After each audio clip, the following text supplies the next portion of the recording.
بسم اللہ الرحمن الرحیم۔ زبان کے اوصاف۔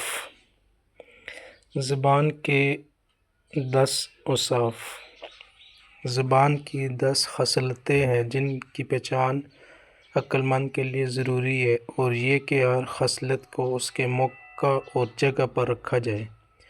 چنانچہ زبان کبھی الفاظ ہوتی ہے جس کے ذریعے بیان کو ظاہر کرتی ہے، کبھی گواہ ہوتی ہے جو معنی الضمیر کی خبر دیتی ہے، کبھی ناطق ہوتی ہے جو جواب دیتی ہے، کبھی حاکم ہوتی ہے جو دلیل کے ساتھ فیصلہ کرتی ہے، کبھی شافع ہوتی ہے جس کے ذریعے ضرورتوں کو حاصل کیا جاتا ہے، کبھی واصف ہوتی ہے جس کے ذریعے اشیاء کا تعارف ہوتا ہے، کبھی حاسد ہوتی ہے جو کینے کو ختم کرتی ہے، کبھی نازع ہوتی ہے جو محبت کو کھینچتی ہے، کبھی مصل ہوتی ہے جو دلوں کو صاف کرتی ہے، کبھی ماضی ہوتی ہے جو غموں اور رنج کو ختم کرتی ہے۔